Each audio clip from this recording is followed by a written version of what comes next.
മറ്റൊരു ലോകമഹായുദ്ധത്തിൻ്റെ കാഹളധ്വനിയാണോ കഴിഞ്ഞ ശനിയാഴ്ച നാം പശ്ചിമേഷ്യയിൽ നിന്നും കേട്ടത്? ഈ ഒരു പ്രസ്താവനയെ സാധൂകരിക്കുന്ന രീതിയിലുള്ള വാർത്തകളാണ് അവിടെ നിന്നും പുറത്തു വന്നുകൊണ്ടിരിക്കുന്നത്.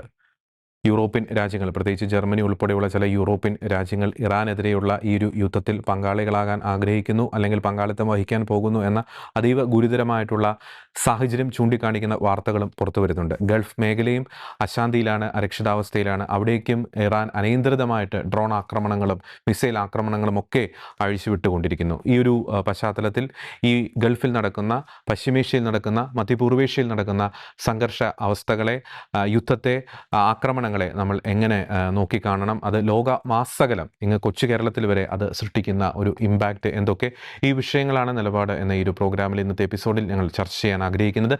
ഞാൻ ജോർജിയനോടൊപ്പമുള്ളത് ജോയ്സ് ജോൺ. രണ്ടാം ലോക മഹായുദ്ധത്തിന് ശേഷം, ശീതയുദ്ധത്തിന് ശേഷമൊക്കെ ലോകം അതീവ ഗുരുതരമായിട്ടുള്ളൊരു സാഹചര്യങ്ങളിലൂടെ കടന്നു പോവുകയാണ്. ഇപ്പോൾ അമേരിക്കയും ഇസ്രായേലും ഇറാനും തമ്മിലുള്ള ആ ഒരു സംഘർഷത്തിൻ്റെ പശ്ചാത്തലത്തിൽ ഈ അടുത്ത കാലത്തെങ്ങും കണ്ടിട്ടില്ലാത്ത രീതിയിൽ നിരവധി രാജ്യങ്ങളിലേക്ക് സംഘർഷം വ്യാപിക്കുന്നു. ഇതിനു മുമ്പ് നമുക്കറിയാം, അമേരിക്കയുടെ ഇറാഖ് അറ്റാക്ക്, ആ ഒരു സമയത്ത് ആ ഒരു മേഖലയിൽ മാത്രമാണ് ആ ഒരു ആക്രമണം ഒതുങ്ങി നിന്നത്. അമേരിക്കയുടെ ഒപ്പം മറ്റ് സഖ്യകക്ഷികളുണ്ടായിരുന്നു, നാറ്റോയൊക്കെ ഉണ്ടായിരുന്നു. പക്ഷേ എങ്കിൽ പോലും ഇവിടെ ഒരു പ്രത്യേകത എന്ന് പറയുന്നത്, ഈ സംഘർഷം നടക്കുന്ന ഇരു വിഭാഗങ്ങൾക്കിടയിൽ മാത്രം ആ ഒരു സംഘർഷം ഒതുങ്ങി നിൽക്കുന്നില്ല. ഏകദേശം 7-8ഓളം രാജ്യങ്ങളിലേക്ക് സംഘർഷത്തിന് വ്യാപ്തി കൂടുന്നു. അവിടങ്ങളിലേക്കൊക്കെ ആക്രമണങ്ങൾ നടക്കുന്നു. അപ്പോൾ ഒരു മഹായുദ്ധത്തിൻ്റെ ഭീതിയിൽ തന്നെയാണ് ലോകം.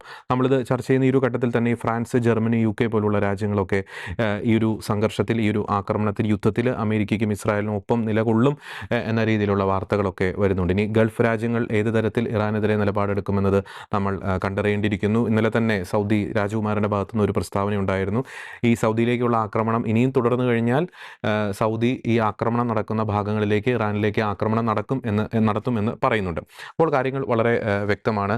അതീവ കോംപ്ലിക്കേറ്റഡ് ആയിട്ടുള്ള സാഹചര്യം. ഇരുകൂട്ടരും കണിശമായിട്ടുള്ള നിലപാടുകളിൽ നിൽക്കുന്നു, വാശിയിൽ തന്നെ നിൽക്കുന്നു. ഇറാനാണെങ്കിൽ റിജീം ചേഞ്ച് അത് ചിന്തിക്കുകയേ വേണ്ട എന്ന് പറയുന്നു. ട്രംപും ഇസ്രായേലുമാണെങ്കിൽ റിജീം ചേഞ്ച് മാത്രമാണ് തങ്ങളുടെ ലക്ഷ്യം എന്ന് പറയുന്നുണ്ട്. കർശനമായ ഭാഷയിൽ ട്രംപ് കഴിഞ്ഞ ദിവസം ഇറാനെതിരെ പ്രസ്താവന നടത്തുകയുണ്ടായി. ഒപ്പം ലബനോനിൽ നിന്നും ഹിസ്ബുള്ളകളും ഇസ്രായേലിനെതിരെ ആക്രമണം ശക്തിപ്പെടുത്തിയിരിക്കുന്നു. അപ്പോൾ അതിൻ്റെ പശ്ചാത്തലത്തിൽ ജോൺ, നാം ചിന്തിച്ചു നോക്കുമ്പോൾ നമ്മൾ പല നിലപാടുകളിലും ആശങ്കപ്പെട്ടതുപോലെ ഒരു മഹായുദ്ധത്തിൻ്റെ ഒരു കാഹള ധ്വനിയാണോ നമ്മൾ പശ്ചിമേഷ്യയിൽ നിന്നും ഇപ്പോൾ കേട്ടുകൊണ്ടിരിക്കുന്നത്? ശരി. കുറച്ച് വർഷങ്ങൾക്ക് മുമ്പ് തന്നെ, ഇപ്പോൾ എനിക്ക് തോന്നുന്നു 2017 ഒരു കാലഘട്ടത്തിൽ, അതിനുശേഷം പിന്നീട് പലപ്പോഴും എലൺ മസ്ക് പറഞ്ഞൊരു കാര്യം ഇങ്ങനെയാണ്. അതായത് ലോകത്തൊരു മൂന്നാം മഹായുദ്ധം അനിവാര്യമാണ് എന്ന് പറഞ്ഞൊരു വാക്ക് പറഞ്ഞിരുന്നു. അപ്പോൾ അതിനോട് ചേർത്ത് പറയുകയാണ്, ഈ ഒരു യുദ്ധം അനിവാര്യമാണോ അല്ലയോ എന്ന് ചിന്തിക്കേണ്ടത് അത്യാവശ്യമാണ്. ഇപ്പോൾ ഒരു സൈഡിൽ നോക്കുമ്പോൾ എന്തുകൊണ്ടാണ് ഈ യുദ്ധം അനിവാര്യമാണെന്ന് പറയാൻ കാരണം, ഒന്ന് നമ്മൾ മനസ്സിലാക്കണം, ഇത് ആണവ സമ്പുഷ്ടീകരണത്തിനെതിരെയുള്ളൊരു യുദ്ധമാണ്. അപ്പോൾ അത് നമുക്ക് ചോദിക്കാൻ പറ്റും, മറ്റൊരു പല രാജ്യങ്ങൾക്കും ഈ ആണവ സമ്പുഷ്ടീകരണം ഇല്ലേ? അതുകൊണ്ട് എന്തുകൊണ്ടത് നമ്മൾ നോർത്ത് കൊറിയ ഉൾപ്പെടെയുള്ള രാജ്യങ്ങൾക്ക് 50 വാർഹെഡ്സ്, ന്യൂക്ലിയർ വാർഹെഡ്സ് എന്ന് പറയുന്നു. അപ്പോൾ ഈ ഇടയ്ക്ക് അദ്ദേഹം നോർത്ത് കൊറിയൻ കിങ് ജോങ് ഉള്ളൊരു പ്രസ്താവന ഇറക്കി. അതായത് അമേരിക്കയും ഇസ്രായേലും ഇറാനെതിരെ നടത്തിയ യുദ്ധം ഇല്ലീഗലാന്ന് പറഞ്ഞുകൊണ്ട് അദ്ദേഹത്തിൻ്റെ രാജ്യത്ത് ചെയ്യുന്ന കാര്യം ഇല്ലീഗലാണ്. ആദ്യം അത് നിർത്തിയിട്ട് വേണം പുറത്തുള്ള കാര്യം സംസാരിക്കാൻ വേണ്ടി. അതുപോലെ റഷ്യൻ പ്രസിഡന്റ് പറഞ്ഞൊരു പ്രസ്താവന ഇങ്ങനെയാണ്, ഈ ഇറാനെതിരെ നടത്തിയ ഈ യുദ്ധം ഒരിക്കലും അംഗീകരിക്കാനാവുന്നതല്ല, അതൊരു പരമാധികാരത്തിനെതിരായൊരു യുദ്ധമല്ലേ? അപ്പോൾ ഉക്രൈനെതിരെ ചെയ്യുന്ന യുദ്ധം എന്താണ്? ഇത് ഏത് പരമാധികാരത്തിനെതിരെ ചെയ്യുന്ന യുദ്ധമല്ലേ? അപ്പോൾ ഓരോരുത്തർ ഓരോ സ്വന്തം തെറ്റ് തിരുത്തട്ടെ എന്നാണ് നമുക്ക് പറയാൻ പറ്റുന്നത്. പക്ഷേ എങ്കിലും ചിന്തിക്കേണ്ട കാര്യം, എന്തുകൊണ്ടാണ് ഈ യുദ്ധം അനിവാര്യമാണോ എന്ന് നമ്മൾ ചിന്തിക്കേണ്ടിയിരിക്കുന്നത്. അപ്പോൾ ആണവ സമ്പുഷ്ടീകരണം എന്ന് ഞാൻ പറഞ്ഞായിരുന്നു നേരത്തെ. അപ്പോൾ എന്തുകൊണ്ടാണ് ഇറാൻ്റെ ആണവ സമ്പുഷ്ടീകരണത്തിനെ കൂടുതലും ഇസ്രായേലും US മറ്റ് ലോകരാജ്യങ്ങളൊക്കെ കൂടുതലും ജാഗ്രതയോടെ കാണേണ്ട ആവശ്യമുണ്ടായിരുന്നത്? എന്തുകൊണ്ട് നോർത്ത് കൊറിയ അവിടെയുണ്ട്? എന്തുകൊണ്ട് അതിനെപ്പറ്റി ആണവ സമ്പുഷ്ടീകരണത്തെക്കുറിച്ച് ഒന്നും പറഞ്ഞിട്ടില്ല? അപ്പോൾ മനസ്സിലാകേണ്ട കാര്യം, നമുക്കറിയാം, യുദ്ധം തുടങ്ങിയത് അന്ന് ദിവസം, അതായത് മിനിഞ്ഞാന്ന് യുദ്ധം തുടങ്ങിയ അന്ന് ദിവസം തൊട്ട് പല രാജ്യങ്ങളിലേക്കും, GCC കൺട്രീസ് ഉൾപ്പെടെയുള്ള രാജ്യങ്ങളിലേക്ക് ഇറാൻ ഇങ്ങനെ മിസൈൽ അയച്ചുകൊണ്ടിരിക്കുകയാണ്. ഇപ്പോഴും മിസൈലും ബലിസ്റ്റിക് മിസൈൽസും അതുപോലെ ഡ്രോണുകളൊക്കെ അയച്ചുകൊണ്ട് ധാരാളം ആൾക്കാർക്ക് നാശനഷ്ടം വന്നിട്ടുണ്ട്. ഇനിയിപ്പോൾ ഇവരുടെ കയ്യിൽ ഈ ആയുധങ്ങൾക്ക് പകരം ഈ ആണവ വാർഹെഡ്സുകളാണ് ഉണ്ടായിരുന്നെങ്കിൽ എന്തായിരിക്കും അവസ്ഥ? അപ്പോൾ ഒരു കുരങ്ങൻ്റെ കയ്യിൽ ഒരു പൂമാല കിട്ടിയ എന്നൊരവസ്ഥ നമ്മൾ പലപ്പോഴും മലയാളം പഴഞ്ചൊല്ലിൽ പറയാറുണ്ട്. അപ്പോൾ അതുപോലത്തെ ഒരു അവസ്ഥയായിരിക്കും ഒരു ഒന്നല്ല, ഒരു ഡസൻ ആണവ മിസൈൽസുകളോ അല്ലെങ്കിൽ ന്യൂക്ലിയർ വാർഹെഡ്സോ ഇറാൻ ഉണ്ടായിരുന്നെങ്കിൽ. ഒരു പക്ഷേ ഇറാൻ ഇല്ല എന്ന് ഞാൻ പറയാൻ സാധിക്കില്ല, കാരണം തീർച്ചയായിട്ടും ഉണ്ടാവണം. അല്പം വാർഹെഡ്സ് ഇല്ലാതിരിക്കുക എന്നുള്ളത് നമുക്ക് വിശ്വസിക്കാൻ പറ്റുന്ന കാര്യമില്ല. കാരണം ഇത്ര നാളും അറിഞ്ഞും അറിയാതെയും ആണവ സമ്പുഷ്ടീകരണം നടത്തി നടത്തിയ ഒരു രാജ്യത്തിന് തീർച്ചയായും വാർഹെഡ്സ് ഉണ്ടായിരിക്കാൻ സാധ്യതയുണ്ട്. അപ്പോൾ ഈ മറ്റു രാജ്യങ്ങളും തീർച്ചയായിട്ടും ഇസ്രായേലും അതുപോലെയുള്ള രാജ്യങ്ങളും ഇതൊക്കെ മുന്നിൽ കണ്ടിട്ട് തന്നെയാണ് ഇറാനെതിരെ യുദ്ധത്തിന് ഒരുങ്ങിയിരിക്കുന്നത്. അതുകൊണ്ടാണ് ഒന്നാമത്തെ അത് നമ്മൾ ആണവ സമ്പുഷ്ടീകരണത്തിനെതിരെ എന്നുള്ളൊരു കാര്യം നമ്മൾ പറയാൻ വേണ്ടി വന്നത്. പ്രത്യേകിച്ച് ഇറാൻ ലോകരാജ്യങ്ങൾക്ക് ഭീഷണിയാണ്. ഇസ്രായേലിനും അമേരിക്കയും മാത്രമല്ല, നമുക്കറിയാം ഗൾഫിലെ അവരുടെ അയൽ രാജ്യങ്ങൾക്കെതിരെ വലിയൊരു ഭീഷണിയാണ് ഇറാൻ ഉയർത്തിയിരിക്കുന്നത്. ഇനി രണ്ടാമത്തെ ഒരു കാര്യം പറയുകയാണെങ്കിൽ എന്തുകൊണ്ടാണ് ഇറാനെതിരെ ഇസ്രായേലും US യുദ്ധം നടത്തിയതിൻ്റെ വേറൊരു കാരണം എന്ന് വെച്ച് കഴിഞ്ഞാൽ, ഒന്ന്, ഇത് ഇസ്രായേലിന് ത്രെട്ടാണ്. മറ്റു രാജ്യങ്ങളെക്കാൾ ഉപരി ഇസ്രായേലിന് ഇറാൻ ത്രെട്ടാണ്. കാരണം ലോകത്തിലുള്ള ഡസൻ കണക്കിന് വരുന്ന തീവ്രവാദികൾ, ഇസ്ലാമിക ഭീകരവാദികളെ പാലൂട്ടി വളർത്തിയ ഒരു ക്രൈഡൽ ഓഫ് എന്ന് വേണമെങ്കിൽ പറയാം ആ ഒരു രാജ്യമാണ്. അതായത് രാജ്യത്തെ ജനങ്ങളുടെ സുരക്ഷിതത്വത്തിനും അവരുടെ നന്മയ്ക്കും അവരുടെ ഒരു ക്ഷേമത്തിനും പകരം ഈ ആയുധങ്ങൾ വാങ്ങിക്കൂട്ടുവാനും തീവ്രവാദികളെ പോറ്റുവാനും വേണ്ടി മാത്രം ചെലവ് നടത്തിയ ഒരു രാജ്യം എന്ന് വേണമെങ്കിൽ ഇറാനെ പറയാൻ സാധിക്കും. $1 ബില്യൺ അതിനുവേണ്ടി ചെലവഴിച്ചത്. അപ്പോൾ ഇങ്ങനെ ഒരു രാജ്യം ഈ ആയുധങ്ങൾക്ക് വേണ്ടിയിട്ടും തീവ്രവാദം വളർത്താൻ വേണ്ടിയിട്ട് ഒരു രാജ്യം അങ്ങനെ വളർന്നു വരുമ്പോൾ, അല്ലെങ്കിൽ അങ്ങനെ ഒരു ഭരണകൂടം വളർന്നു വരുമ്പോൾ തീർച്ചയായിട്ടും അത് ശാന്തമായി പോകുന്ന, അല്ലെങ്കിൽ ലോകരാജ്യങ്ങൾക്ക് നന്മ കൊണ്ടുവരുന്ന, നന്മ വേണമെന്ന് ആഗ്രഹിക്കുന്ന രാജ്യങ്ങൾക്ക് ഭീഷണിയാണ്. അത് യൂറോപ്പ് ആയിക്കോട്ടെ, അമേരിക്ക ആയിക്കോട്ടെ, ഇന്ത്യ ആയിക്കോട്ടെ, മറ്റേത് രാജ്യങ്ങൾക്ക് ആയിക്കോട്ടെ, അതിനൊക്കെ ഭീഷണിയാണ്. അപ്പോൾ അങ്ങനെ ഒരു രാജ്യത്തിൻ്റെ ഭരണഘടന ഇല്ലാതാക്കുക, രാജ്യത്തിനും മറ്റുള്ളവർക്കും സമാധാനം ഉണ്ടാക്കുന്ന ഭരണാധികാരി വരേണ്ടത് ലോകത്തിനും ഇസ്രായേലിനും ആവശ്യമാണ്. അതുകൊണ്ടാണ് അങ്ങനത്തെ ഒരു യുദ്ധം വേണ്ടി വന്നത്. ഇനി അടുത്തത് പറയുന്നു, US ഇസ്രായേൽ എന്തുകൊണ്ടാണ് ഭരണാധികാരികളെ നീക്കം ചെയ്യുക, അല്ലെങ്കിൽ അവിടുത്തെ റെജിം ചേഞ്ച്, ഭരണകൂടത്തെ നീക്കം ചെയ്യാനുള്ളൊരു തത്രപ്പാട് എന്തുകൊണ്ടാണ്? കാരണം ആ ഭരണകൂടത്തിൻ്റെ ഒരു പ്രത്യേകത ഇപ്പോൾ നമുക്ക് കണ്ടറിയാം. ഒരു സ്റ്റബേൺ ആയിട്ടുള്ള, അതായത് എന്തൊക്കെ വന്നടിച്ചാലും ഒരു മാറ്റമില്ലാത്ത, അല്ലെങ്കിൽ സ്റ്റബേൺ ആയിട്ടുള്ള, പിടിവാശിയായിട്ടുള്ള ഒരു ഭരണകൂടമാണ് അവിടുത്തെ ഭരണകൂടം. അത് നമുക്ക് ഈ ദിവസങ്ങളിൽ തന്നെ, ഇന്ന് തന്നെ നടന്ന ആക്രമണങ്ങൾ തന്നെ വ്യക്തമാകുന്ന കാര്യമാണ്. ഇവർ മുസ്ലിങ്ങളാണ്, അതായത് ഇറാനിലുള്ള കൂടുതലും ഭൂരിപക്ഷ മുസ്ലിങ്ങളാണ്. അപ്പോൾ ഈ മുസ്ലിങ്ങളുടെ സഹോദര മുസ്ലിം രാജ്യങ്ങളാണ് ഈ കാണുന്ന GCC കൺട്രീസും ചുറ്റുള്ള രാജ്യങ്ങളും. അപ്പോൾ ഇവരുടെ സഹോദരങ്ങൾക്കെതിരെ യുദ്ധം ചെയ്യണമെങ്കിൽ ഇവരുടെ മനസ്സിലിരിപ്പ് എന്താണ് നമ്മൾ മനസ്സിലാക്കേണ്ട കാര്യമാണ്. അപ്പോൾ സൗദിയിലും മറ്റു പല UAE-ലും ദുബായിലും അങ്ങനെ പല രാജ്യങ്ങളിലും ആക്രമണം ഉണ്ടായിട്ടുണ്ട്. പല സ്ഥലങ്ങളിലും ആൾക്കാർ മരിച്ചിട്ടുണ്ട്. ഇസ്രായേലിനെതിരെ മാത്രമാണ് യുദ്ധം നടത്തേണ്ടതെങ്കിൽ തീർച്ചയായിട്ടും ഇസ്രായേലിനെതിരെ ബലിസ്റ്റിക് മിസൈലുകൾ അല്ലെങ്കിൽ ഡ്രോണുകൾ ഇപ്പോൾ അയച്ചിട്ടുണ്ടില്ല എന്ന് ഞാൻ പറയുന്നില്ല. അവർക്കെതിരെ മാത്രം ഒരു യുദ്ധം നടത്തേണ്ടതായിരുന്നു. പക്ഷേ ഇവർക്കെതിരെ യുദ്ധം നടത്താതിരുന്ന മറ്റു GCC രാജ്യങ്ങൾക്കെതിരെ എന്തുകൊണ്ടാണ് ഇറാൻ യുദ്ധം നടത്തിയത്? ഒരുപക്ഷെ US-ന്റെ മിലിറ്ററി ബേസ് അവിടെ ഉള്ളതുകൊണ്ടാകാം. എങ്കിലും ഈ രാജ്യങ്ങൾ ഒന്നും ഈ US-ന്റെ കൂടെ ഇസ്രായേലിന്റെ കൂടെ നിന്നിട്ടില്ല എന്നുള്ളതാണ് നമുക്ക് മനസ്സിലാക്കേണ്ട കാര്യം. ഇപ്പോഴെന്താണ് ഈ സ്ഥിതി മനസ്സിലാക്കേണ്ടത്? അവിടുത്തെ റെജിം ചേഞ്ചിന്റെ ഏറ്റവും മൂർധന്യാവസ്ഥയാണ് നമ്മൾ കണ്ടുകൊണ്ടിരിക്കുന്നത്. അത്ര സ്റ്റബേണായിട്ട് ഒരു ഭരണാധികാരിയുടെ സക്സസർ പോന്നിട്ടുണ്ട്. അത് ആളുടെ അവസ്ഥ നമുക്ക് അറിഞ്ഞൂടാ. തീർച്ചയായിട്ടും 2022-ലാണെന്ന് തോന്നുന്നു അദ്ദേഹം ഇപ്പോൾ ഫ്രാൻസിസിനെ മീറ്റ് ചെയ്യുന്ന ചിത്രങ്ങളൊക്കെ വന്നിട്ടുണ്ട്. തീർച്ചയായിട്ടും അദ്ദേഹം മീറ്റ് ചെയ്തിട്ടുണ്ട്, സമ്മാനം കൊടുക്കുകയോ അങ്ങനെ ചെയ്തിട്ടുണ്ട്, ഒരു സമാധാനം എന്ന സന്ദേശത്തിലൂടെ. അത്യാവശ്യം അദ്ദേഹം നല്ലൊരു അറിവുള്ളൊരു വ്യക്തിയാണ്, മതപണ്ഡിതനായിരുന്നു. 33-ാം വയസ്സിൽ തന്നെ ഒരു മതപണ്ഡിതനായി ടെറാൻ ആ ഭാഗത്തൊക്കെ ഒരു മതപണ്ഡിതനായി നിയമിക്കപ്പെട്ട ആയത്തുള്ള ഖമേനിയാൽ നിയമിക്കപ്പെട്ട ഒരു വ്യക്തിയാണ് ആയത്തുള്ള അറാഫി എന്ന് പറയപ്പെടുന്ന ഇപ്പോൾ ലേറ്റസ്റ്റ് ഇലക്ടർ അല്ലെങ്കിൽ ലേറ്റസ്റ്റ് ആയിട്ടുള്ള അപ്പോയിന്റ് ചെയ്തിട്ടുള്ള വ്യക്തി. അപ്പോൾ നമ്മൾ മനസ്സിലാക്കേണ്ടത് എന്തുകൊണ്ടാണ് ഈ സ്റ്റബേണായിട്ട് പ്രവർത്തിക്കുന്നത്. ആ സ്റ്റബേണായിട്ട് പ്രവർത്തിക്കുന്നത് തന്നെ മനസ്സിലാക്കാവുന്ന കാര്യമാണ്. ഇവർ ഈ റെജിം ചേഞ്ച് മാറാതെ ഇറാൻ്റെ സ്ഥിതിക്ക് ഇറാനിലെ ജനങ്ങൾക്കോ മറ്റു രാജ്യങ്ങൾക്കോ യാതൊരു മാറ്റം ഉണ്ടാകാൻ പോകുന്നില്ല. ഇറാൻ്റെ ഭാഗത്തുനിന്ന് യാതൊരു മാറ്റം ഉണ്ടാകാൻ പോകുന്നില്ല. ആ റെജിം ചേഞ്ച് ചെയ്താൽ മാത്രമാണ് ഇറാനിലെ ജനങ്ങൾ സന്തോഷിക്കുന്നു എന്ന് പറയുന്നു. ഇതേ റെജിം തന്നെ വരികയാണെങ്കിൽ ഇസ്രായേലും US നടത്തിയ യുദ്ധം എന്തിനായിരുന്നു? അത് വെറുതെയാണ്. അപ്പോൾ അങ്ങനത്തെ ഒരു റെജിം ചേഞ്ച് വന്നാൽ മാത്രമാണ് അവിടെയുള്ളൊരു വലിയൊരു മാറ്റം വരുള്ളൂ. അപ്പോൾ ആ റെജിം ചേഞ്ചിനായിട്ട് കാത്തിരിക്കേണ്ടി വരും. ഇങ്ങനെ നമുക്കറിയാലോ, അതായത് പുറത്തുനിന്ന് എന്തൊക്കെ തന്നെ പ്രഷർ അല്ലെങ്കിൽ എന്തൊക്കെ തന്നെ യുദ്ധങ്ങളൊക്കെ ഉണ്ടായാൽ തന്നെയും ഉള്ളിലെ ഭരണഘടനയ്ക്ക് ഒരു മാറ്റം വരണമെങ്കിൽ അവിടുത്തെ ജനങ്ങൾ തന്നെ അത് തീരുമാനിക്കണം. 80% ഓഫ് ഇറാനിലെ ഏകദേശം 80%, 96 മില്യൺ ജനങ്ങളിൽ അവിടെ ജനങ്ങളുണ്ട്. 96 മില്യണോളം ജനങ്ങൾ അവിടെയുണ്ട്.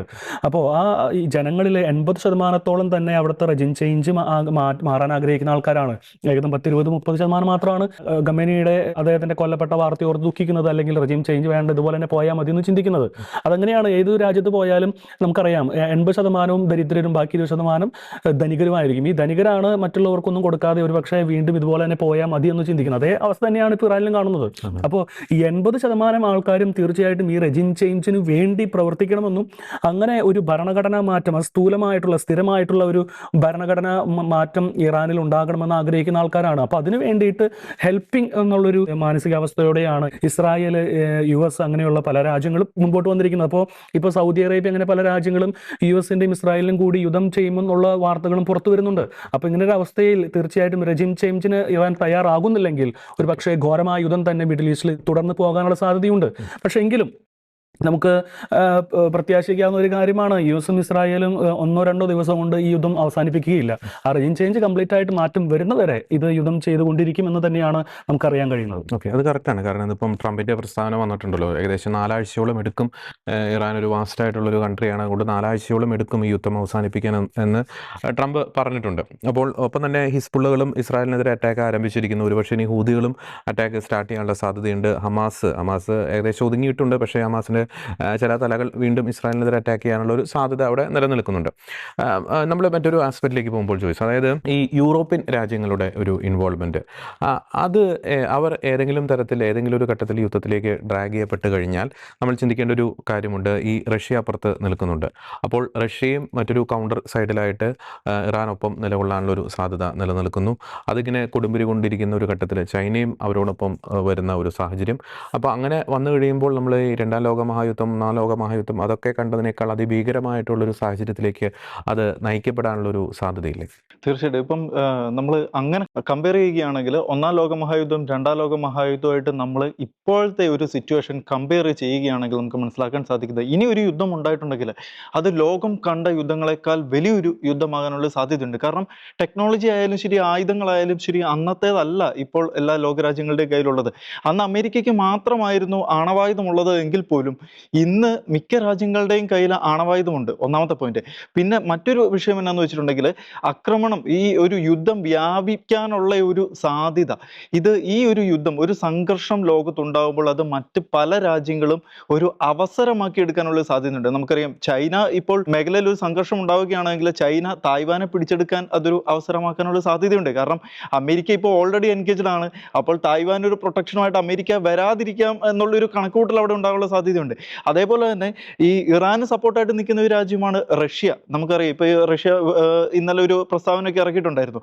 അപ്പോൾ ഓൾറെഡി റഷ്യ ഒരു യുദ്ധത്തിലാണ്. അതോടൊപ്പം യൂറോപ്യൻ രാജ്യങ്ങളും നാറ്റോയും ഇനിയിപ്പോൾ അമേരിക്കയുടെ കൂടെ കൂടി ഒരു യുദ്ധത്തിലേക്ക് ഇറങ്ങുകയാണെങ്കിൽ റഷ്യ നേരിട്ട് ഒരു അറ്റാക്ക് നടത്തിയില്ല എങ്കിൽ പോലും അപ്പുറത്ത് ഓപ്പോസിറ്റ് സൈഡിൽ യൂറോപ്പിൽ ഒരു കടന്നുകയറ്റം നടത്താനുള്ള ഒരു ശ്രമമുണ്ട്. അതായത് പോളണ്ട് അല്ലെങ്കിൽ ഉക്രൈൻ പോലുള്ള മറ്റ് പഴയ ഒരു സോവിയറ്റ് യൂണിയൻ്റെ ഒരു രാജ്യങ്ങളിലേക്ക് ഒരു കടന്നുകയറ്റം നടത്താനുള്ള ഒരു സാധ്യത കൂടി നമുക്ക് മുന്നിൽ കാണാൻ സാധിക്കും. അതുപോലെ മറ്റൊരു വിഷയം എന്ന് വെച്ചിട്ടുണ്ടെങ്കിൽ നമുക്കറിയാം, ഹൂതികൾ ഇപ്പോൾ ജോൺ അടക്കം പറഞ്ഞ പോലെ ഹൂതികൾ പോലുള്ള തീവ്രവാദ സംഘടനകൾ, ഈ ഒരു ഇറാനെ പിന്തുണയ്ക്കുന്ന തീവ്രവാദ സംഘടനകൾ ഇസ്രായേൽ അടക്കമുള്ള രാജ്യങ്ങളെ അറ്റാക്ക് ചെയ്യാനുള്ള സാധ്യതയുണ്ട്. അപ്പോൾ ഇസ്രായേലിന് അങ്ങനെ ഒരു ഭീഷണി നിലനിൽക്കുന്നുണ്ട്. ഒപ്പം ഇപ്പം സൈപ്രസിലേക്ക് മിസൈൽ അയച്ചൊരു സംഭവം നമ്മൾ കണ്ടാണ്. അപ്പോൾ സൈപ്രസിലേക്ക് ഒരു കാരണവും ഒരാവശ്യമില്ലാത്തൊരു പരിപാടിയാണ് ചെയ്തത്. ആ ഒരു നടപടിയിലൂടെ ഇപ്പോൾ ഈ 3 രാജ്യങ്ങൾ, ജർമ്മനി, ഫ്രാൻസ്, ബ്രിട്ടൻ അടക്കമുള്ള രാജ്യങ്ങളെ അനാവശ്യമായിട്ട് ഇതിലേക്കൊരു വലിച്ചിഴയ്ക്കുന്ന തരത്തിലേക്ക് കാര്യങ്ങൾ പോവുകയാണ്. പിന്നെ അമേരിക്കയ്ക്ക് ഇതൊരു സുവർണാവസരമാണ്. അമേരിക്കയ്ക്ക് ഇറാനിലൊരു റെജീം ചേഞ്ചിനുള്ള ഏത് നടപടിക്കും അമേരിക്ക തയ്യാറായിട്ട് നിലനിൽക്കുകയാണ്. അപ്പോൾ അമേരിക്ക മറ്റൊരു ആയുധം കൂടെ എടുക്കാനുള്ള സാധ്യതയാണ്. നമുക്കറിയാം, ഗ്രീൻലാൻഡ് ഇപ്പോൾ ഒരു ശാന്തമായി കിടക്കുകയാണ്. അപ്പോൾ അവിടെ ഒരു പ്രശ്നം ഉണ്ടാകാനുള്ള സാധ്യത, ഇപ്പം അമേരിക്ക ഇറാനും കൂടെ പിടിച്ചെടുത്തു കഴിഞ്ഞാൽ പിന്നെ അമേരിക്കയ്ക്ക് വീണ്ടും ഒരു പവർ കിട്ടി. അപ്പോൾ ഗ്രീൻലാൻഡിൽ ഒരു സൈനിക നീക്കം നമുക്ക് പ്രതീക്ഷിക്കാവുന്നതാണ്. അങ്ങനെ ലോകം മുഴുവനും വലിയൊരു പ്രശ്നത്തിലേക്കാണ് പോകുന്നതെന്ന് നമുക്ക് ഒരു സംശയമില്ലാതെ തന്നെ നമുക്ക് പറയാൻ സാധിക്കും. ഇപ്പോൾ ഇന്ത്യയും അടക്കമുള്ള രാജ്യങ്ങളുടെ, ഇന്ത്യ ഇപ്പോൾ ഒരു ന്യൂട്രൽ ആയിട്ടുള്ള ഒരു സമീപനം എടുക്കുന്ന രാജ്യമാണ്. നമുക്കറിയാം, ഇതിനു മുന്നേ ഉള്ള എല്ലാ പ്രശ്നങ്ങളിലും, എല്ലാ സംഘർഷങ്ങളിലും ഇന്ത്യ എടുത്തിരിക്കുന്ന നിലപാട് എവിടെയും ഒരു ചേരിചേരാ നയമാണ് ഇന്ത്യ സ്വീകരിക്കാറ്. പക്ഷേ ഇപ്പോൾ വ്യക്തമായിട്ട് ഇന്ത്യ പറയുന്ന ഒരു കാര്യമുണ്ട്, അറേബ്യൻ രാജ്യങ്ങളെ, UAE അടക്കമുള്ള അല്ലെങ്കിൽ സൗദി അടക്കമുള്ള അറേബ്യൻ രാജ്യങ്ങളെ ഇറാൻ അനാവശ്യമായിട്ട് ആക്രമിച്ചത് കണ്ണടച്ചിരിക്കാൻ സാധിക്കത്തില്ല. അതുകൊണ്ട് ഇറാൻ ആക്രമിച്ച രാജ്യങ്ങൾക്ക് പിന്തുണ പ്രഖ്യാപിച്ചുകൊണ്ട് ഇന്ത്യ രംഗത്ത് വന്ന ഒരു സംഭവം ഇപ്പോൾ ഇന്നും ഇന്നലെയൊക്കെ ആയിട്ട് നമ്മൾ കണ്ടതാണ്. അതുപോലെ യുദ്ധത്തിന് തൊട്ട് മുൻപ് ഇസ്രായേലിലേക്ക് നമ്മുടെ പ്രധാനമന്ത്രി നരേന്ദ്രമോദി നടത്തിയ ഒരു യാത്ര, അതൊക്കെ വലിയ ഒരു പ്രാധാന്യം അർഹിക്കുന്ന ഒരു കാര്യം തന്നെയായിരുന്നു. അതിന് തൊട്ട് പിന്നാലെ തന്നെയാണ് യുദ്ധം പൊട്ടിപ്പുറപ്പെട്ടത്. അപ്പോൾ ഇന്ത്യയുടെ മറ്റൊരു വിഷയം നോക്കുകയാണെങ്കിൽ കാശ്മീരിലും ഡൽഹിയിലും ഇപ്പം നടക്കുന്ന പ്രശ്നങ്ങൾ, അതിൽ പാകിസ്ഥാന് കൈയുണ്ടോ ഇല്ലയോ എന്നുള്ള ഒരു സംശയം നിലനിൽക്കുന്നു. കാരണം കാശ്മീർ, ശ്രീനഗർ പോലുള്ള മേഖലകൾ അത് പാകിസ്ഥാൻ എപ്പോഴും വിഘടനവാദികളെ കൊണ്ടൊരു നമുക്കൊരു ഇന്ത്യക്ക് ഒരു ബുദ്ധിമുട്ടുണ്ടാക്കുന്ന ഒരു സ്ഥലം തന്നെയാണ്. അപ്പോൾ അവിടെ പാകിസ്ഥാന് ഒരു പ്രശ്നം ഉണ്ടാക്കാൻ, അതുപോലെ ചൈനയുടെ ഒരു കടന്നുകയറ്റം ഉണ്ടാകാനുള്ള ഒരു സാധ്യത, ഇപ്പുറത്ത് നോക്കുകയാണെങ്കിൽ ബംഗ്ലാദേശ് ഇന്ത്യക്ക് ഒരു തലവേദന ആകാനുള്ള ഒരു സാധ്യത, അങ്ങനെ മൊത്തം നോക്കുകയാണെങ്കിൽ ഇപ്പൊ പാകിസ്ഥാനും അഫ്ഗാനിസ്ഥാനും തമ്മിലുള്ള ഒരു പ്രശ്നം, അങ്ങനെ മൊത്തം നോക്കുകയാണെങ്കിൽ ലോകം മറ്റൊരു വലിയൊരു പ്രശ്നത്തിലേക്ക് പോവുകയാണോ എന്ന് നമ്മൾ ഭയക്കേണ്ടിയിരിക്കുന്നു. ഇത് നമ്മൾ യുദ്ധത്തിന് മുൻപും പല നിലപാടുകളിലും നമ്മൾ പറഞ്ഞിട്ടുള്ളതാണ്. ഇതുപോലെ ഒരു സാധ്യത കിടക്കുന്നുണ്ട് എന്ന് നമ്മൾ പറഞ്ഞതാണ്. ആ കാര്യങ്ങളിലേക്ക് തന്നെയാണ് ലോകം ഇപ്പോൾ എത്തിക്കൊണ്ടിരിക്കുന്നത്. മറ്റൊരു വലിയൊരു ക്രൈസിസ് വരാൻ പോകുന്നത് ഹോർമൂസ് കടലിടുക്ക് അടയ്ക്കുകയാണെങ്കിൽ, അതിപ്പോൾ ഏകദേശം അടച്ച ഒരു അവസ്ഥയിൽ തന്നെയാണ് ഉള്ളത്. അവിടെ ഒരു നീക്കം ഉണ്ടാവുകയാണ് എങ്കിൽ അമേരിക്ക ഇറാന്റെ ഒരു റെജീം ചേഞ്ച് പൂർണ്ണമായിട്ട്, ഇറാന്റെ റെജീം ചേഞ്ച് എന്ന് പറഞ്ഞിട്ടുണ്ടെങ്കിൽ അത് എത്രത്തോളം കംപ്ലീറ്റ് ആവും എന്നുള്ള ഒരു കാര്യം സംശയമാണ്. അതായത് റെജീം ചേഞ്ച് എന്ന് പറഞ്ഞാൽ ആ നേതൃത്വം, അതിപ്പം ആയത്തുള്ള അലി ഖമേനിയെ കൊല്ലപ്പെട്ടതോടുകൂടി ഒരു ഏകദേശം ഒരു റെജീം ചേഞ്ചിലെത്തി. പക്ഷേ ഇപ്പോൾ പകരക്കാരനായിട്ട് ഒരു താൽക്കാലികമായിട്ടുള്ള ഒരു വ്യക്തി വന്നിരിക്കുന്നു. പക്ഷേ IRGC ഇപ്പോഴും ശക്തമായി തന്നെ തിരിച്ചടിക്കുന്നു. അപ്പോൾ IRGC അടക്കമുള്ള ആ ഒരു സൈനിക നിരയെ തന്നെ ഇല്ലാതാക്കി അവിടെ പുതിയ ഒരു ഭരണ സംവിധാനം കൊണ്ടുവരാൻ അമേരിക്ക എത്രത്തോളം മുന്നോട്ട് പോകുന്നു എന്നതിനെ ആശ്രയിച്ചിരിക്കും ലോകത്തിന്റെ ഒരു ഘടന ഇനി എങ്ങനെയാണ് എന്ന് നമ്മൾ മനസ്സിലാക്കാൻ നമുക്ക് സാധിക്കുന്നത്. അതായത് ഈ ഹോർമൂസ് കടലെടുക്ക് ഇപ്പോൾ ഇറാൻ അടച്ചു കഴിഞ്ഞു. അപ്പോൾ ഇനിയിപ്പോൾ അത് ഓപ്പൺ ആയിട്ട് പഴയ പോലെ ഒരു ചരക്ക് ഗതാഗതം പഴയ പോലെ ഒരു ഫ്രീ ആയിട്ട് വരണമെങ്കിൽ ഇനി അമേരിക്ക ഇറാൻ എന്ന് പറയുന്ന ഒരു രാജ്യത്ത് വ്യക്തമായിട്ടുള്ള ഒരു ഇടപെടൽ ഉണ്ടാക്കുകയും അവിടുത്തെ സൈനികമായിട്ടുള്ള നിരകളെയും അവിടുത്തെ എല്ലാ വിധത്തിലുള്ള സൈനിക സംവിധാനങ്ങളും അതുപോലെ നേതൃനിരകളും എല്ലാം തകർത്ത് തരിപ്പണമാക്കി അവിടെ പുതിയൊരു ഭരണ സംവിധാനം കൊണ്ടുവന്നാൽ മാത്രമേ ലോകത്തിന് പിടിച്ചു നിൽക്കാൻ പറ്റുള്ളൂ എന്നൊരു അവസ്ഥയിലേക്കാണ് പോകുന്നത്. അത് ഈ നമ്മൾ പറയുമ്പോൾ ശരിക്കും നമ്മൾ വിചാരിക്കും ഇറാൻ ബാക്കി എല്ലാ രാജ്യങ്ങൾക്കും ഒരു പണി കൊടുത്തതെന്ന് വിചാരിക്കും. പക്ഷേ ഇറാനെ സപ്പോർട്ട് ചെയ്യുന്ന ചൈന അടക്കമുള്ള രാജ്യങ്ങൾക്ക് അതൊരു പണിയാണ്. ഈ ചൈന അടക്കമുള്ള രാജ്യങ്ങൾ ഈ ഹോർമുസ് കടലെടുക്ക് വഴിയാണ് ചരക്ക് നീക്കം നടത്തുന്നത്. ഇനിയിപ്പോൾ ഒരുപാട് ചുറ്റി വളഞ്ഞ് ആയിരക്കണക്കിന് കിലോമീറ്ററുകൾ ഈ കപ്പലുകളെല്ലാം സഞ്ചരിക്കേണ്ടി വരും. അവിടെ അന്നേരം സഞ്ചരിക്കുമ്പോൾ ഉള്ള പ്രശ്നം എന്ന് വെച്ചിട്ടുണ്ടെങ്കിൽ ഹൂതികൾ ഒരു പ്രശ്നമാകും. അപ്പോൾ അങ്ങനെ പല പ്രശ്നങ്ങൾ നമുക്ക് ഇപ്പോൾ ഈ യുദ്ധവുമായിട്ട് കൂട്ടിച്ചേർത്ത് വായിക്കാൻ സാധിക്കും. കൂടാതെ ഇപ്പോൾ ചൈന നേരിടുന്ന മറ്റൊരു പ്രശ്നമാണ് വെനസ്വേലയിൽ നിന്നും ഇറാനിൽ നിന്നും ചൈന വലിയൊരു എണ്ണ വാങ്ങുന്ന ഒരു സംഭവം ഉണ്ടായിട്ടുണ്ടായിരുന്നു. ഈ ചൈനയുടെ ഒരു എണ്ണ വിതരണം തന്നെ നിലനിന്നിരുന്നത് ഈ രണ്ട് രാജ്യങ്ങളായിരുന്നു. അപ്പോൾ വെനസ്വേല അമേരിക്ക കീഴടക്കി. അതേപോലെ ഇപ്പോൾ ഇറാനിലൊരു പ്രശ്നം നടക്കുമ്പോൾ ചൈന വലിയൊരു ക്രൈസിസിലേക്ക് പോവുകയാണ്. അപ്പോൾ ലോകം മുഴുവനും വലിയൊരു കലുഷിതമായിട്ടുള്ള ഒരു പ്രശ്നത്തിലേക്ക് പോവുകയാണ്. നമ്മൾ നേരിട്ട് നോക്കുമ്പോൾ ഇന്ത്യനെ ഇത് വലിയൊരു കാര്യമായിട്ട് ബാധിക്കുന്നില്ല എന്ന് നമുക്ക് തോന്നും. പക്ഷേ ഇന്ത്യനെയും നമ്മളെ ഓരോരുത്തരെയും ഇത് വളരെ എഫക്റ്റീവായിട്ട് ബാധിക്കാൻ പോവുകയാണ് എന്ന് നമുക്ക് പറയാം. കാരണം ഇതുപോലെ ചരക്ക് നീക്കം ബ്ലോക്ക് ആയിട്ടുണ്ടെങ്കിൽ വലിയൊരു വിലക്കയറ്റം ഉണ്ടാകും, വലിയൊരു പട്ടിണിയും ദാരിദ്ര്യവും കാര്യങ്ങളും ഒക്കെ ഉണ്ടാകും ഇതുമായിട്ട് കണക്ട് ചെയ്ത്. അതുപോലെ നമ്മുടെ സഹോദരങ്ങളായാലും ശരി, നമ്മുടെ നാട്ടുകാരായാലും ശരി, കേരളം പോലൊരു സംസ്ഥാനം തന്നെ നമുക്കറിയാം വിദേശ പണം കൊണ്ട് വലിയ സ്വാധീനമുള്ള ഒരു നാടാണ് നമ്മുടെ കേരളം എന്ന് പറയുന്നത്. അപ്പോൾ ഈ വിദേശ പണത്തിന്റെ ഒരു ഒഴുക്ക് നിന്നു പോകുന്ന ഒരു സാഹചര്യം ഉണ്ടായിട്ടുണ്ടെങ്കിൽ, വിദേശ രാജ്യങ്ങളിൽ എപ്പോഴും ഒരു അശാന്തി നിലനിൽക്കുകയാണെങ്കിൽ അവിടെ നമ്മുടെ ജോലി ചെയ്യുന്ന സഹോദരങ്ങൾ അടക്കമുള്ള അല്ലെങ്കിൽ നമ്മുടെ സുഹൃത്തുക്കൾ അടക്കമുള്ള വലിയൊരു മലയാളികൾക്ക് വലിയൊരു സംഘത്തിന് തിരിച്ച് നാട്ടിലേക്ക് വരേണ്ടി വന്നിട്ടുണ്ടെങ്കിൽ അതൊരു വലിയൊരു ക്രൈസിസ് ആകും. അപ്പോൾ സാമ്പത്തികമായിട്ടായാലും ശരി, സമാധാനപരമായിട്ടായാലും ശരി, ലോകം, നമ്മൾ ഇന്ത്യ, മലയാളികൾ അടക്കം വലിയൊരു ക്രൈസിസിലേക്കാണ് പോയിക്കൊണ്ടിരിക്കുന്നതെന്ന് നമുക്ക് പറയാതെ നിവൃത്തിയില്ല സത്യം പറയുകയാണെങ്കിൽ. പക്ഷേ ഇതിനൊക്കെ ഇവിടെ വരെ ലോകം എത്താതെ ഇതൊക്കെ നല്ല രീതിയിൽ കൈകാര്യം ചെയ്യാൻ പറ്റുന്നതായിരുന്നു. പലതവണ അമേരിക്ക, ഒമാന് തുടങ്ങിയ രാജ്യങ്ങളുടെ മധ്യസ്ഥതയിൽ ചർച്ചകൾ നടത്തിയതാണ്. ഇറാന് പല തവണ അവസരങ്ങൾ വന്നതാണ്. അന്നൊന്നും ഇറാൻ സമാധാനത്തിന് തയ്യാറാകാത്തത് മാത്രമാണ് ഇപ്പോൾ ഈ ഒരവസ്ഥയിൽ ലോകത്തെ കൊണ്ടുപോയി എത്തിച്ചിരിക്കുന്നതെന്ന് വേണം നമ്മൾ മനസ്സിലാക്കാൻ. നമുക്കറിയാം, ഈ ഇറാൻ ഇസ്രായേൽ അമേരിക്ക സംഘർഷം ആരംഭിച്ച ശേഷം ഈ കേരളത്തിൽ നടക്കുന്ന ചില പ്രതിഷേധ പ്രകടനങ്ങൾ അല്ലേ? ഇന്നലെ നമ്മൾ കണ്ടു ഈ CPM-ന്റെ നേതൃത്വത്തിൽ ഇറാനെതിരെയും അമേരിക്കയ്ക്കെതിരെയും നടക്കുന്ന പ്രസ്താവനകൾ, പ്രതിഷേധ പ്രകടനങ്ങൾ. അപ്പോൾ അവരോടൊരു കാര്യമാണ് ചോദിക്കാനുള്ളത്. പ്രതിഷേധമൊക്കെ നല്ലതാണ്. ഈ പറയുന്ന പോലെ യുദ്ധം ഒന്നിനും ശാശ്വതമായിട്ടുള്ള പരിഹാരമല്ല. യുദ്ധത്തെ ഒരു കാരണവശാലും അനുകൂലിക്കാൻ സാധിക്കില്ല. പക്ഷേ എന്തുകൊണ്ട് ഇവർ നടത്തുന്ന ഈ പ്രതിഷേധം എല്ലാ ഘട്ടങ്ങളിലും കാണുന്നില്ല എന്നൊരു കാര്യമാണ്. നമുക്ക് ഈ കഴിഞ്ഞ ദിവസങ്ങളിൽ തന്നെയാണ് നൈജീരിയയിൽ എന്തുമാത്രം ക്രൈസ്തവരാണ് വംശഹത്യയ്ക്ക് ഇരയാക്കപ്പെടുന്നത്. നിരവധി കൗമാരക്കാരായിട്ടുള്ള കുഞ്ഞുങ്ങൾ, നിരവധി യുവതി യുവാക്കൾ ക്രൈസ്തവരാണ് എന്നതിൻ്റെ പേരിൽ ഇസ്ലാമിക തീവ്രവാദികളുടെ കൊലക്കത്തിക്ക് ഇരയാകുന്ന ഒരു സാഹചര്യം. അത്തരം സാഹചര്യങ്ങളിലൊന്നും ഇവരുടെ ഒരു പ്രതിഷേധം നമ്മൾ കാണുന്നില്ല. ബംഗ്ലാദേശിൽ ക്രൈസ്തവ ഹൈന്ദവ ന്യൂനപക്ഷങ്ങൾ ഉൾപ്പെടെയുള്ളവർ വംശഹത്യയ്ക്ക് വിധേയമാകുന്ന ഒരു സാഹചര്യത്തിൽ ഇവരുടെ പ്രതിഷേധം നാം കാണുന്നില്ല. അപ്പോൾ ഈ സെലക്റ്റീവ് പ്രതിഷേധത്തിൻ്റെ പിന്നിൽ വ്യക്തമായിട്ടുള്ളൊരു വോട്ട് ബാങ്ക് പൊളിറ്റിക്സ് ഉണ്ട് എന്നത് നമുക്ക് പറയാതെ വയ്യ. രണ്ടാമത്തെ പ്രധാനപ്പെട്ട കാര്യം, നമ്മൾ യുദ്ധങ്ങളെ പറ്റിയും ഒക്കെ നമ്മൾ ചർച്ച ചെയ്യുമ്പോഴും ഇതിൻ്റെ ഒരു പ്രാർത്ഥിക്കേണ്ടതിൻ്റെ ആവശ്യകത ഒരിക്കൽ കൂടി നമ്മൾ പ്രേക്ഷകരിലേക്ക് എത്തിക്കേണ്ടിയിരിക്കും. നമ്മൾ ഇത് പ്രാർത്ഥനയുടെ ഒരു വലിയൊരു അടിയന്തര പ്രാധാന്യം തന്നെയാണ് സംഘർഷഭരിതമായിട്ടുള്ള ഈ ലോകത്തിലെ സാഹചര്യം നമുക്ക് നൽകുന്ന സൂചന. നേരത്തെ ജോണും പറഞ്ഞതുപോലെ ഈ സംഘർഷം മിഡിൽ ഈസ്റ്റിൽ മാത്രമല്ല ഒതുങ്ങി നിൽക്കുന്നത്. അങ്ങ് പാകിസ്ഥാൻ അഫ്ഗാനിസ്ഥാൻ യുദ്ധം വളരെ രൂക്ഷമായി തുടരുന്നു. റഷ്യ യുക്രൈൻ യുദ്ധം അതിനേക്കാൾ രൂക്ഷമായിട്ട് തുടരുന്നു. മറ്റ് പല സംഘർഷ സാധ്യതകളും ലോകത്തിൻ്റെ വിവിധ ഭാഗങ്ങളിൽ ഉടലെടുക്കാനുള്ള സാധ്യതയുണ്ട്. തായ്വാൻ പോലുള്ള പ്രദേശങ്ങളിൽ, ഗ്രീൻലാൻഡ് പോലുള്ള മേഖലകളിൽ, യൂറോപ്പിൽ, അങ്ങനെ പല മേഖലകളിൽ. ഇപ്പോൾ നമുക്കറിയാം ഇന്ത്യയിൽ തന്നെയാണ് ഓപ്പറേഷൻ സിന്ദൂർ. ആ ഒരു സാഹചര്യം, ആ ഒരു സമാനമായിട്ടുള്ള സാഹചര്യത്തിൻ്റെ ഒരു അവസ്ഥ ഇതുവരെ അവിടെ പര്യവസാനിച്ചിട്ടില്ല. അപ്പോൾ ഏത് നിമിഷവും അതിർത്തി ഒരു സംഘർഷഭരിതമാകാനൊക്കെയുള്ള സാധ്യതയുണ്ട്. അപ്പോൾ ഈ ഒരു ഘട്ടത്തിൽ സമാധാനത്തിന് വേണ്ടി, ലോകത്തിന് വേണ്ടി, കരുണയ്ക്ക് വേണ്ടി പ്രാർത്ഥിക്കേണ്ടതിൻ്റെ ഒരു ആവശ്യകത തന്നെയാണ്. സംഘർഷങ്ങൾ അവസാനിക്കട്ടെ, സമാധാനം സംജാതമാകട്ടെ. ഇന്നലെ ലയോ 14 മാർപ്പാപ്പ ആഹ്വാനം ചെയ്തതുപോലെ സമാധാനത്തിന് വേണ്ടി നമുക്ക് പ്രാർത്ഥിക്കാം. ആ ഒരു മെസ്സേജ് തന്നെയാണ് ഈ ഒരു നിലപാടിൻ്റെ ഏറ്റവും അവസാനത്തെ ഘട്ടത്തിൽ നമുക്ക് പ്രേക്ഷകർക്ക് പറയാനുള്ളത്. ഒപ്പം തന്നെ മറ്റൊരു കാര്യത്തിന് വേണ്ടി കൂടി നമ്മൾ പ്രാർത്ഥിക്കേണ്ടിയിരിക്കുന്ന, അല്ലെങ്കിൽ ആശങ്കയോടെ നോക്കിക്കാണേണ്ട ഒരു സാഹചര്യമാണ് ഈ സാമ്പത്തിക മാന്ദ്യം. മറ്റ് മഹായുദ്ധങ്ങളൊക്കെ അവസാനിച്ച ആ ഒരു ഘട്ടത്തിൽ ലോകത്തെ ഗ്രസിച്ച വലിയൊരു പ്രതിസന്ധിയായിരുന്നു ഈ സാമ്പത്തിക മാന്ദ്യം. രണ്ടാം ലോക മഹായുദ്ധ കാലഘട്ടത്തിലൊക്കെ ഉണ്ടായ ഗ്രേറ്റ് ഡിപ്രഷനൊക്കെ നമുക്കറിയാം. ഇപ്പോൾ 2008 ആ ഒരു കാലഘട്ടത്തിലും വലിയ സാമ്പത്തിക മാന്ദ്യം ലോകത്തെ പിടിമുറുക്കിയിരുന്നു. യുദ്ധത്തിൻ്റെ പശ്ചാത്തലത്തിലല്ല എന്ന് മാത്രം. പക്ഷേ അങ്ങനെ ഒരു സാമ്പത്തിക മാന്ദ്യത്തിലേക്ക് പോവുകയാണെങ്കിൽ നിരവധി തൊഴിലുകൾ നഷ്ടപ്പെടും.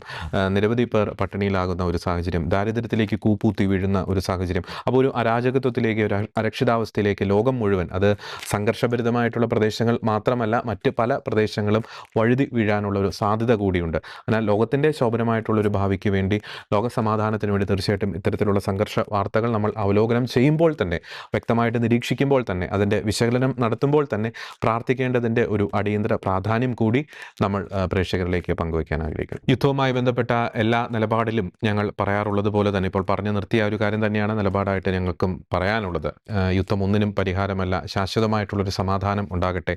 ഇസ്രായേലിന് അവരുടെ സ്വന്തം നിലനിൽപ്പിനും സുരക്ഷയ്ക്കും അവകാശമുണ്ട്. അതിനെ ഹനിക്കുന്ന എല്ലാ തരം തീവ്രവാദ പ്രവർത്തനങ്ങളെയും ഇല്ലായ്മ ചെയ്യുവാൻ ഇസ്രായേലിന് അവകാശമുണ്ട്. ഒപ്പം തന്നെ ഈ സംഘർഷം, അല്ലെങ്കിൽ ഈ ഒരു യുദ്ധത്തിൻ്റെ കെടുതികൾ അനുഭവിച്ചുകൊണ്ടിരിക്കുന്ന സാധാരണക്കാരായിട്ടുള്ള ജനങ്ങൾക്ക് വേണ്ടി നമുക്ക് പ്രത്യേകം പ്രാർത്ഥിക്കാം. സമാധാനം സംജാതമാകട്ടെ. എത്രയും വേഗം തന്നെ മധ്യപൂർവേഷ്യയെ ഇങ്ങനെ കലാപകലുഷിതമാക്കിക്കൊണ്ടിരിക്കുന്ന പ്രശ്നങ്ങൾ, പ്രതിസന്ധികൾ, അതിന് കാരണക്കാരായിട്ടുള്ള തീവ്രവാദ സംഘടനകൾ, തീവ്രവാദ പ്രസ്ഥാനങ്ങൾ, ഭീകര പ്രസ്താവനകൾ ഇല്ലായ്മ ചെയ്യപ്പെടട്ടെ എന്ന നിലപാട് അറിയിച്ചുകൊണ്ട് സമാധാനത്തിന് വേണ്ടി പ്രാർത്ഥിക്കാം എന്ന ആഹ്വാനം നൽകിക്കൊണ്ട് മറ്റൊരു വിഷയത്തിലെ നിലപാടുമായി ഞങ്ങൾ വീണ്ടും വരുന്നതായിരിക്കും. എല്ലാ പ്രിയപ്പെട്ട പ്രേക്ഷകർക്കും നന്ദി.